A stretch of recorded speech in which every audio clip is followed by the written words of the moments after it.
ஃப்ரெண்ட்வுட்ஸ் நேரில் வணக்கம். இன்றைக்கி நம்ம இந்தியன் கிரிக்கெட் டீமை பற்றி தான் பார்க்க போகிறோம். நான் எப்போவுமே இந்தியன் கிரிக்கெட் டீம் தான் பார்த்துட்டு இருக்கோம், அதில் இல்லைன்னு சொல்ல வரல. இருந்தாலும் இப்போ வந்து நம்ம கண்டிப்பாக நான் பேசி அவங்ககிட்ட கட்டத்தில் தான் இருக்கிறோம். ஆமாம், நம்ம இந்தியன் கிரிக்கெட் டீம் தோத்துட்டாங்க, அவ்வளோதான், ஊற்றிக்கிச்சு மூடிட்டாங்க. ஓகே, இனிமேட்டு வேர்ல்டு டெஸ்ட் சாம்பியன்ஷிப் ஃபைனலுக்கு இந்தியா போக முடியாதுன்னு சொல்லிட்டு தெளிவாகவே தெரிஞ்சிருச்சு. So south Africa and Australia தான் வந்து விளையாட போகிறாங்க. இது எல்லாரும் தெரிஞ்ச விஷயம் தான். ஸோ இதுக்கு மேலே வளவலன்னு பேச வேண்டாம்ப்பா, நம்ம தோற்றதுக்கு என்ன காரணம்னு சொல்லிட்டு நிறைய பேர் வந்து பேசிகிட்டு இருக்காங்க. ஆல்ரெடி வந்து ரோஹித் சர்மா தான் காரணம், விராட் கோலி தான் காரணம்னு சொல்லிட்டு நிறைய பேர் சொல்லிட்டு இருந்தாங்க. ஸோ இதுக்கு மத்தியில் ரோஹித் சர்மா வந்து அவரே வந்து என்னால் வந்து இந்தியன் டீமுக்கு இடத்துல வேண்டாம், ஸோ நான் அவுட் ஆஃப் ஃபார்மில் இருக்கேன், நான் வந்து மேட்சை கெடுக்க விரும்பல, ஸோ வேறு யாராவது எனக்கு அதில் வந்து வாய்ப்பு கிடைச்சா கண்டிப்பாக வந்து அதன் மூலமாக வந்து இந்தியா வின் பண்ணுற மாதிரி அவர் கிளம்புனார். இருந்தாலும் அவர் கிளம்புன பிறகு நிறைய பேர் வந்து இல்லைப்பா பிசிசிஐ தான் அதிரடி முடிவு எடுத்துட்டாங்க, இல்லைப்பா காம்பீர் தான் முடிவு எடுத்துட்டான்ற மாதிரி நிறைய பேர் பேசிட்டு இருந்தாங்க. நம்ம லாஸ்ட் வீடியோவில் தெளிவாக தான் சொல்லியிருந்தோம், இது வந்து ரோஹித் சர்மா அவராகவே எடுத்த முடிவு தான் சொல்லிட்டு நம்ம தெளிவாக பேசிகிட்டு இருந்தோம். ஸோ அதுதான் உண்மை. இப்போ அவரை வந்து ஸ்டேட்மெண்ட் கொடுத்துருக்காருன்னு கண்டிப்பாக சொல்லணும். ஸோ ரெண்டாவது, அதுக்கு அடுத்தபடி அவர்கிட்ட வந்து எப்போ ரிட்டையர்மெண்ட் ஆக போகிறீங்க, இந்த மேட்சும் ரிட்டையர் ஆயிடுவீங்களான்னு சொல்லிட்டு நிறைய பேர் கேட்டதுக்கு, ஸோ நான் எப்போ ரிட்டையர் ஆகணும்னு சொல்லிட்டு நான் தான் முடிவு பண்ணுவேன், அது நீங்கள் முடிவு பண்ணக்கூடாதுன்னு சொல்லிட்டு அவரோட ஸ்டைலே வந்து பதிலடி கொடுத்துருக்காங்க கண்டிப்பாக சொல்லணும். ஸோ இதற்கு அடுத்தபடியாக எல்லாருமே டார்கெட் பண்ண இன்னொரு பிளேயர் பார்த்தீங்கன்னா விராட் கோலி. ஸோ இப்போ வந்து அவரை பற்றி நிறைய பேர் சொல்லக்கூடிய விஷயம் பார்த்தீங்கன்னா, ஸோ இப்போ வந்து ஆல்ரெடி வந்து தோத்துட்டீங்க. ஸோ நடுவில் வந்து ஃபஸ்ட் இன்னிங்ஸ் வந்து இவர் வந்து கேப்டன்ஷிப் பண்ணும்போது நிறைய விக்கெட்ஸ் எடுத்து இவரோட தந்திரமான அந்த ஒரு கேப்டன்சி பிரெயினால் தான் வந்து நம்ம இந்தியன் டீம் வந்து இந்த அளவுக்கு வந்து ஆஸ்திரேலியாவை சுருட்டிட்டாங்க. ஸோ ரெண்டாவது இன்னிங்ஸ்லேயும் அதே மாதிரி நடக்கும் பாரியான் அப்படின்னு சொல்லிட்டு விராட் கோலி ஃபேன்ஸ்லாம் நிறைய சவால் விட்டு பயங்கரமாக ட்வீட்லாம் போட்டு வந்தாங்க. இப்போ வந்து பார்த்தீங்கன்னா செகண்ட் இன்னிங்ஸ் என்ன ஆச்சுன்னு சொல்லிட்டு எல்லாரும் தெரிஞ்ச விஷயங்கள் தான். ஸோ இப்போ வந்து விராட் கோலிக்கு எதிராக இன்னொரு விஷயமும் வந்து சேர்ந்துருந்தா கண்டிப்பாக சொல்லணும். எஸ், கொஞ்ச நாளைக்கு முன்னாடி வந்து ஸோ ரோஹித் சர்மா கேப்டன்சி சரியில்லைன்னு இன்னொரு கேப்டன் வந்து நீங்கள் பாருங்கள், ஏன் நான் கேப்டனாக இருக்கக்கூடாதுன்னு சொல்லிட்டு ஒரு பெரிய சீனியர் பிளேயர் வந்து சொன்னால் தான் வந்து நம்ம ஆல்ரெடி வந்து கேட்டிருப்போம். ஸோ அரசர் புறத்தில் வந்து போயிட்டு இருந்துச்சு, அது வேறு யாரும் இல்லை, விராட் கோலி தான் சொல்லிட்டு இப்போ எல்லாருமே கன்ஃபார்ம் பண்ணிட்டாங்க. ஸோ அதை வந்து இப்போ நிறைய பேர் வந்து இஷ்யூ பண்ணிகிட்டு இருக்காங்க. ஸோ அவர் வந்து கேப்டனாக இருக்குன்னு ரொம்ப அடம் பிடிச்சதாகவும் அவர்கிட்ட இந்த கேப்டன்ஸை பிடுங்கி நம்ம ரோஹித் சர்மாட்ட கொடுத்ததாகவும் இப்போ திரும்பவும் வந்து அவர் வந்து கேப்டனாக இருக்க ஆசைப்படுறான்ற மாதிரி இப்போ நிறையா பேர் பேசிக்கிட்டு இருக்காங்க.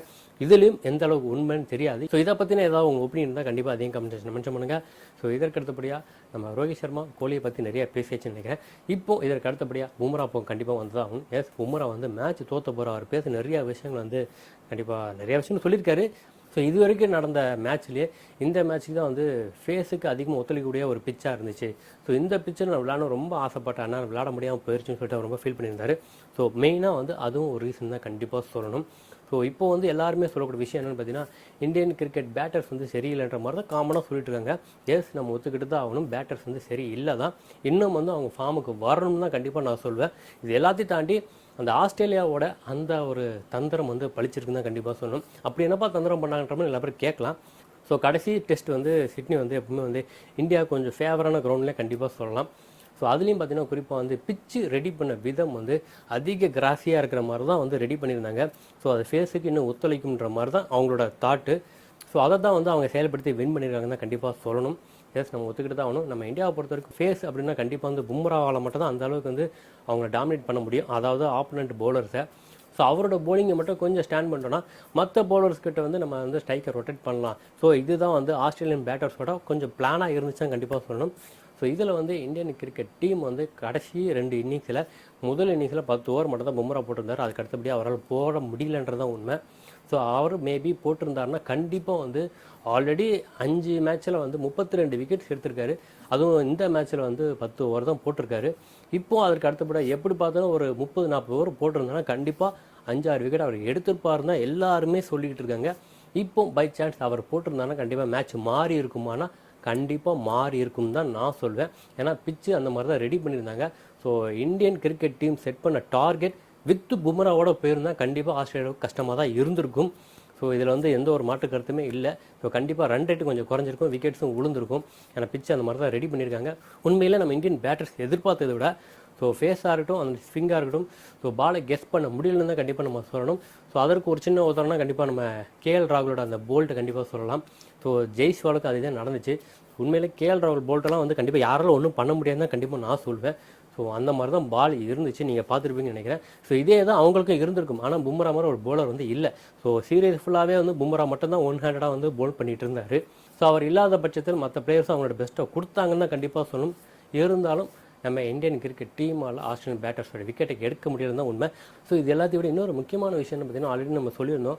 ஸோ பிச்சு தான் வந்து மெயின் ரீசன் அப்படின்னு சொல்லிட்டு ஃபேஸுக்கு சாதகமாக தான் இருக்குன்ற மாதிரி எல்லாருமே பேசிகிட்டு இருந்தோம். ஸோ இதை பேசும்போது நிறைய பேர் நினைக்கலாம், ஆமாம் தோத்துட்டாங்கன்னு உடனே இப்படி தான் பேசுவாங்கன்ற மாதிரி எல்லாரும் சொல்லுவாங்க. ஸோ அதுதான் இல்லை, நம்ம ரெக்கார்டு படி தான் பேசிகிட்டு இருக்கோம். ஸோ ஆக்சுவலாக வந்து 94 வருஷத்துக்கு அப்புறம் இன்றைக்கி இந்த மேட்ச்சில் வந்து ஒரு ரெக்கார்டு நடந்திருக்கு தான் இப்போ எல்லாருமே சொல்லிட்டு இருக்காங்க. அதாவது இன்றைக்கி டெஸ்ட்டு முடிஞ்சு இல்லைங்களா, 3வது நாள் முடிஞ்சு இல்லையா, இதே சிட்னி கிரவுண்டில் இதுக்கு முன்னாடி 1895 இங்கிலாந்துக்கு எதிராக வந்து 911 பால் தான் போட்டிருக்காங்க. அதாவது 911 பால்ஸில் ஒரு மேட்ச் முடிஞ்சிருக்கு. அது வந்து இங்கிலாந்துக்கு எதிராக. இதுதான் வந்து ஃபஸ்ட்டு ரொம்ப மினிமம் பாலாக முடிஞ்ச டெஸ்ட்டாக இருந்திருக்கு. நான் சொன்னது 1895. ஸோ இதற்கு அடுத்தபடியாக 1888 அதே இங்கிலாந்து கூட வந்து பார்த்திங்கன்னா 1129 பாலில் வந்து மேட்ச் முடிஞ்சிருக்கு. ஸோ இந்த 2 மேட்ச் தான் வந்து ரொம்ப லோயஸ்ட் மேட்சாக இருந்துருச்சு. ஸோ இதற்கு அடுத்தபடியாக வெஸ்ட் இண்டீஸ் கூட வந்து 1931, அதாவது நான் சொல்ல காலகட்டங்களும் உங்களுக்கு புரியும்னு நினைக்கிறேன், 1931. ஸோ அந்த வருடத்தில் வெஸ்ட் இண்டீஸ்க்கு எதிராக ஆஸ்திரேலியா விளையாண்ட அந்த டெஸ்ட் மேட்ச் வந்து ஸோ 1184 பால்ஸ் தான் போட்டிருக்காங்க. டோட்டலாகவே அந்த டெஸ்ட் மேட்ச் ஃபுல்லாக போடப்பட்ட பால்களோட எண்ணிக்கை. ஸோ இப்போ நடந்த நம்ம இந்த இந்தியா vs ஆஸ்திரேலியா இந்த சிட்னி டெஸ்ட் மேட்ச் வந்து பார்த்திங்கன்னா 1141 பால்லே வந்து மேட்ச் முடிஞ்சிருக்கு. அதாவது இந்தியா vs ஆஸ்திரேலியா விளையாடின இந்த மேட்ச் வந்து 1141 முடிஞ்சிருச்சு. இதுக்கு முன்னாடி நம்ம பார்த்தோம் 1888 பார்த்தோம். ஸோ இது ரெண்டுத்துக்குமே பார்த்திங்கன்னா கிட்டத்தட்ட 12 பால் தான் டிஃப்ரெண்ட்டு. ஸோ அந்த 12 பால் வந்து இன்னொரு 13 பால் குறைஞ்சிருந்ததுன்னா கண்டிப்பாக வந்து ஹிஸ்டாரிக்கல் ஒரு மேட்சாக தான் இருந்திருக்கும். ஸோ 100 வருடங்களுக்கு மேலே வந்து நடந்த ஒரு மேட்ச்சு இப்போ தான் வந்து ரெக்கார்டு பிரேக் பண்ணியிருக்காங்கன்ற மாதிரி தான் இருந்திருக்கும். ஸோ இது எல்லாத்தையும் பார்த்தாலே தெரியும் நினைக்கிறேன், பிச்சு வந்து எந்த அளவுக்கு ரெடி பண்ணியிருக்காங்க அப்படின்றத. இப்போ நிறைய பேர் வந்து அதையும் வந்து கிரிட்டிசம் பண்ண ஆரம்பிச்சிட்டாங்க. ஆக்சுவலாக ஹோம் கிரவுண்ட் அட்வான்டேஜ்ன்றது எல்லாருமே பண்ணக்கூடிய விஷயங்கள் தான். ஸ்டார்டிங்கில் வந்து ஆஸ்திரேலியா வந்து நார்மல் பிச்சர் விளையாடும்போது பெத்தில் நம்ம வின் பண்ண பிறகு ஆட்டோமேட்டிக்காக வந்து பிங்க் பாலாக இருக்கட்டும், ஸோ அதற்கு அடுத்தபடியாக நடந்த எல்லா டெஸ்ட்லையுமே வந்து அவங்களுக்கு சாதாரண நிறைய பிச்சர்ஸ் ரெடி பண்ண ஆரம்பிச்சிட்டாங்கன்றதான் உண்மை. அதுலேயும் குறிப்பாக வந்து சிட்னி கிரவுண்ட் வந்து பொருட்கள் அதிகமாக இருந்தது. நம்ம இந்தியன் பேட்டர்ஸ் தெரிஞ்ச விஷயங்கள் தான், இருந்தாலும் டிஃபெண்ட் பண்ணிடலாம், நம்ம விளாண்டுடலாம் தான் கான்ஃபிடென்ட்டில் போனாங்க. போய் மொக்க வாங்கிட்டாங்கன்றதான் உண்மை. இனிமேட்டு வந்து அதை பேசி ஒன்றும் ஆக போகிறதில்ல. அதுலேயும் குறிப்பாக இந்த மேட்ச்சில் வந்து ஆஸ்திரேலியா இன்னும் ரெக்கார்டு வேறு பண்ணியிருக்காங்க. அதாவது 6.2 ஓவர்லேயே வந்து 50 ரன் அடிச்சது. ஸோ இதற்கு முன்னாடி வந்து இந்தியாவுக்கு எதிராக ஸ்ரீலங்கா மட்டும் தான் 5.5 ஓவரில் வந்து 50 போட்டிருந்தாங்க. இப்போ ஆஸ்திரேலியும் 50 போட்டிருப்பாங்க. ஸோ ஆஸ்திரேலியன் பேட்ஸ்மேனோட மைண்ட் செட் பார்த்திங்கன்னா கண்டிப்பாக வந்து ஸ்டாண்ட் பண்ணால் கண்டிப்பாக விக்கெட் விட்டுருவோம். ஸோ வந்த வரைக்கும் விளாண்டுரும் தான் ஆடினாங்க. எஸ், நம்ம ரிஷப் பண்ட் எப்படி ஆடினா நம்ம எல்லோரும் பார்த்துருப்போம். கிட்டத்தட்ட 200 ஸ்ட்ரைக் ரேட்டில் தான் விளையாண்டுட்டு இருந்தார். ஸோ அவர் அப்படியே கண்டினியூ பண்ணியிருந்துருக்கலாம் தான் எனக்கு தோணுது. இருந்தாலும் அவர் அந்த அவசரப்பட்டாரோன்ற மாதிரி எல்லாரும் பேசிகிட்டு இருந்தாங்க. ஆனால் இந்த மேட்சை பொறுத்த வரைக்கும் அவர் அடித்த அந்த 2 இன்னிங்ஸ் ஸ்கோர் தான் வந்து இந்தியன் டீமை காப்பாற்றி தான் கண்டிப்பாக சொல்லணும். ஸோ இதற்கு அடுத்தபடியாக இன்னும் நிறைய விஷயங்கள் இந்தியன் டீமை பற்றி கான்ட்ரவர்சி வந்துக்கிட்டே தான் இருக்குது. ஸோ குறிப்பாக வந்து கௌதம் காம்பீர் கொடுத்த அந்த ப்ரெஸ் மீட்டாக இருக்கட்டும், ஸோ பேட் கமின்ஸ் கொடுத்த அந்த ப்ரெஸ் மீட்டாக இருக்கட்டும், ஸோ குறிப்பாக வந்து பேட் கமின்ஸ் பற்றி சொல்லும்போது கண்டிப்பாக வந்து எவ்வளோ ஒரு நல்ல மனுஷனாக இருந்திருக்காங்கன்ற மாதிரி தான் இப்போ எல்லாரும் பேசிகிட்டு இருக்காங்க.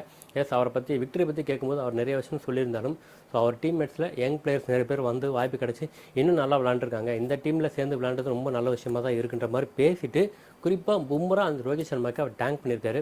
உண்மையில் ஒரு நல்ல ஒரு சிறந்த ஃபைட் அவங்க கொடுத்துருக்காங்கன்ற மாதிரி அவர் பேசியிருந்தார். அவர் பேசின விதமாக இருக்கட்டும், 2வது கப்பை வந்து கையில் வாங்கும்போது அந்த பும்ராவுக்கு அந்த டெடிகேட் பண்ணுறது, அந்த சின்ன சின்ன விஷயங்கள் எல்லாமே வந்து உண்மையில் கம்மிங்ஸ் வந்து ஸோ அவரோட இந்த செய்கை எல்லாமே வந்து நம்ம Australian players and Indian players மட்டும் இல்லாமல் ஒட்டுமொத்த கிரிக்கெட் பிளேயர்ஸுக்குமே பார்த்திங்கன்னா இப்போ இருக்கிற யங் பிளேயர்ஸுக்கு அவர் ஒரு முன்னுதாரண மாதிரி இருப்பார்ன்ற மாதிரி எல்லாருமே சொல்லிட்டு இருக்காங்க. அது உண்மை தான். ஸோ இது எல்லாத்தையும் தாண்டி இந்தியா தான் தோத்துருச்சே, அதுலேயும் குறிப்பாக வேர்ல்டு டெஸ்ட் சாம்பியன்ஷிப் ஃபைனலுக்கு இந்தியா போக முடியாது, உண்மையிலே வருத்தமான விஷயங்கள் தான். ஸோ ஓகே, இது எல்லாத்தையும் விட்டுட்டு இதற்கு அடுத்தபடியாக சாம்பியன்ஸ் ட்ராஃபி பற்றி கண்டிப்பாக நம்ம பேசி தான் ஆகணும். எஸ், நம்ம ரோஹித் சர்மா தலைமையில் கண்டிப்பாக வந்து அவர் ஒயிட் பாலில் கம்பேக் கொடுப்பாருன்னு எல்லாருமே சொல்லிட்டு இருக்காங்க. அதுக்கு நிறைய பேர் இப்போ வந்து ட்வீட்லாம் போட ஆரம்பிச்சிட்டாங்க. ஸோ இப்போ எல்லாரும் பேசக்கூடிய விஷயம் என்னென்னு பார்த்தீங்கன்னா, சாம்பியன்ஸ் ட்ராஃபி கண்டிப்பாக இந்தியா வின் பண்ணோன்னா ஸோ எப்படி ஒரு கம்பேக் கொடுத்துருக்காங்கன்னு பார்த்தீங்கன்ற மாதிரி மீடியாலாம் ரொம்ப பயங்கரமாக எக்ஸ்போஸ் பண்ணோம். ஸோ ரோஹித் சர்மா திரும்ப பார்த்தீங்கன்னா மேலே வந்துருவார், அந்த மாதிரி தான் இப்போ எல்லாரும் பேசிகிட்டு இருக்காங்க. அப்படி வந்தால் நல்ல விஷயம் தான், அதை ஏன்ப்பா நீங்கள் கிரிட்டிசம் பண்ணுறீங்க மாதிரி இப்போ நிறைய பேர் கேட்டுட்டு இருக்காங்க. ஸோ இதை தாண்டி இன்னொரு 4-5 மாதத்தில் திரும்பவும் வந்து அவர் டெஸ்ட்டில் கம்பேக் கொடுப்பாருன்றதை எல்லாருமே சொல்லிக்கிட்டு இருக்காங்க, include with Virat Kohli. So இதை பற்றின விஷயங்கள் தான் வந்து நம்ம கௌதம் காம்பீர்கிட்ட கேட்கப்பட்டுச்சு. ஸோ ப்ரெஸ் மீட்டில் வந்து விராட் கோலி ரோஹித் சர்மா அவங்க ரிட்டையர்மெண்ட்டை பற்றி என்ன சொல்கிறீங்கன்னு கேட்டும்போது அவர் தெளிவாக சொல்லிட்டாரு. ஸோ இது அவங்களோட ஃபியூச்சர், ஸோ அவங்களோட ஃபியூச்சர் பற்றி அவங்க தான் முடிவு பண்ணணும், இதில் வந்து நான் சொல்கிறதுக்கு எதுவுமே இல்லை, அவங்க இன்னும் வந்து ரொம்ப ஹங்கராக தான் இருக்காங்கன்ற மாதிரி தான் அவர் பேசியிருக்காரு. ஸோ அவர் காமனாக தான் பேசியிருக்காரு தவிர இதுக்கு மத்தியில் வந்து அவங்களுக்கும் பிசிசிஐக்கும் பிளேயர்ஸுக்கும் ரொம்ப கிளாஷஸ் நடந்துச்சு, ஸோ ரொம்ப கருத்து வேறுபாடு இருந்துச்சுன்ற மாதிரிலாம் நிறைய பேர் சொன்னாங்க. ஸோ அது எல்லாமே ரூமர்ன்ற மாதிரி தான் இப்போ எல்லாமே வெட்ட வெளிச்சம் ஆயிடுச்சுன்றதான் உண்மை. இருந்தாலும் கௌதம் காம்பீருக்கு வந்து இந்த தோல்வி வந்து ஒரு நல்ல பாடம் புகட்டி இருக்குன்னு கண்டிப்பாக அவரே ஒத்துக்கிட்டாரு, நம்ம சொல்லணும் அவசியம் இல்லை. இப்போ இனி வரும் காலங்களில் கண்டிப்பாக இந்த மாதிரி தவறு நடக்காமல் பார்ப்போம். நிறைய விஷயங்கள் எப்படியுமே கற்றுக்கிறது தான், இதான் வந்து டெஸ்ட் கிரிக்கெட்டு. ஸோ அவர் சொன்ன இன்னொரு விஷயம் என்ன பார்த்தீங்கன்னா, டெஸ்ட் கிரிக்கெட் உண்மையில் வந்து நல்லா ஹெல்த்தியாக தான் இருக்குது. ஸோ இந்த மாதிரி போட்டிகள் நிறைய நடந்தால் தான் இன்னும் நிறைய விஷயங்கள் வந்து கற்றுக்க முடியுன்ற மாதிரி அவர் சொல்லியிருக்காரு. அது தவிர்த்து இன்னும் நிறைய ஹிந்தியில் நிறையா பேசினார். நம்ம ஹிந்தி கொஞ்சம் புரியாதனால கொஞ்சம் அது மட்டும் என்னென்னு சொல்ல தெரியல. நம்ம ஆஃபீஸில் ஹிந்தி பையன் வேறு இருந்தான், அவனை கூப்பிட்டு வச்சு நம்ம பேச வச்சோம். அவனுக்கு புரிஞ்சு, திருப்பி அவன் நமக்கு ஹிந்தி சொன்னால் நமக்கு புரியல. அப்போ தான் எனக்கு நிறைய விஷயம் புரிஞ்சு, அவனும் ஹிந்தியில் தானே சொல்ல போகிறான்னு. ஸோ ஹிந்தியில் பேசின ஏதாவது உங்களுக்கு புரிஞ்சால் கண்டிப்பாக அதையும் மென்ஷன் பண்ணுங்கள். ஸோ இனி வரக்கூடிய மேட்சஸில் இந்த மாதிரி நடக்காமல் இருக்கிறதுக்கு நம்ம இந்தியன் பேட்டர்ஸ் என்ன மாதிரி விஷயங்களை கையாண்டா நல்லா இருக்கும்ன்றது நீங்கள் கண்டிப்பாக அதையும் மென்ஷன் பண்ணுங்கள். இது எல்லாத்தையும் தாண்டி காம்பேர் கிட்ட ஒரு ஸ்ட்ராங்கான ஸ்டேட்மெண்ட் வந்திருக்குன்னா, கண்டிப்பாக இனி வரக்கூடிய டொமஸ்டிக் மேட்ச் எல்லாத்துலேயுமே கம்பல்சரி எல்லா பிளேயரும் விளையாடணுன்ற மாதிரி அவர் டிசிஷன் எடுத்துருக்கதா சொல்கிறாங்க. ஸோ இது வந்து உண்மையிலே வரவேற்கத்தக்க விஷயங்கள் தான். விராட் கோலி, ரோஹித் சர்மா கூட டேரெக்டாக வந்து டெஸ்ட்டுக்கு தான் வருவாங்க. ஸோ டொமஸ்டிக்கில் அவங்க பார்க்க முடியாமல் இருந்துச்சு. ஸோ இதற்கு அடுத்தபடியாக இந்தியாவில் நடக்கக்கூடிய ரஞ்சி மேட்சாக இருக்கட்டும், ரெண்டாவது விஜயசர ட்ராஃபியாக இருக்கட்டும், எல்லாத்துலேயுமே வந்து எவ்வளோ பெரிய ஸ்டார் பிளேயராக இருந்தாலும் சரி, கண்டிப்பாக வந்து அவங்க அந்த கேமில் விளாண்டா மட்டும்தான் இந்தியன் கிரிக்கெட் டீமில் இடம் கிடைக்கும். ஸோ இந்த ஒரு விஷயம் வந்து கண்டிப்பாக கட்டாயமாக்கப்பட்டால் மட்டும்தான் நம்ம பிளேயர்ஸ் எல்லாருமே ஃபார்ம்லேயே இருப்பாங்கன்ற மாதிரி எல்லாருமே சொன்ன விஷயங்களை இப்போ வந்து அவங்க முன்னிறுத்திருக்காங்க. ஸோ இது வந்து உண்மையில் வரவேற்கத்தக்க விஷயங்கள் தான். ஸோ அடுத்தடுத்து இன்னும் நிறைய அதிரடி விஷயங்களை வரப்போகுதுன்னு சொல்லிட்டு இருக்காங்க, வெயிட் பண்ணி பார்ப்போம். ஸோ இது எல்லாத்தையும் தாண்டி இப்போ ஆஸ்திரேலியன் சீரிஸ் முடிஞ்சிருச்சு. ஸோ இதற்கு அடுத்தபடியாக நம்ம பிசிசிஐயில் இருந்து ஒரு பெரிய அனௌன்ஸ்மெண்ட் வரப்போகுதுன்னு சொல்லிட்டு ஆல்ரெடி நம்ம பேசிட்டு தான் இருந்தோம். இது வரைக்கும் அந்த அனௌன்ஸ்மெண்ட் இன்னும் வரல. ஸோ அதற்காக எல்லாருமே வெயிட் பண்ணிக்கிட்டு இருக்காங்க. ஸோ நம்ம சாம்பியன்ஸ் ட்ராஃபி ஸ்குவாடாக இருக்கட்டும், ஸோ அதற்கு அடுத்தபடியாக நம்ம இந்தியன் கிரிக்கெட் டீமுக்கு வந்து white ball and red ball வந்து அந்த ஹெட் கோச் சொல்லியிருந்தேன். ஸோ அது சம்மந்தமான விஷயமா இருக்கட்டும், இது எல்லாத்தையும் தாண்டி நெக்ஸ்ட்டு வரக்கூடிய போட்டிகளில் ரோஹித் சர்மா வந்து எந்த அளவுக்கு பார்ட்டிசிபேட் பண்ணுவார், and Virat Kohli and Mohammed Shami and Jadeja, so senior பிளேயர்ஸோட நிலைமைகள் என்ன, ஸோ இது எல்லாத்தையுமே ஒட்டுமொத்தமாக வந்து ஒரு பெரிய கொஷின் மார்க்காக வச்சு இப்போ எல்லா ஃபேன்ஸுமே வெயிட் பண்ணிக்கிட்டு இருக்காங்கன்றது தான் உண்மை. ஸோ வெயிட் பண்ணி பார்ப்போம். இதற்கு அடுத்தபடி நிறைய அப்டேட்ஸ் கண்டிப்பாக வரும். ஸோ இந்த மாதிரி நிறைய அப்டேட்ஸோட அடுத்தடுத்த வீடியோவில் உங்களுக்கு சந்திக்கிறேன். இந்த வீடியோ தொடர்ந்து முடிச்சுக்கிறேன், மீண்டும் அடுத்த வீடியோ உங்களுக்கு சந்திக்கிறேன். அதுவரை உங்களிடம் எடுப்பது சண்முகம்.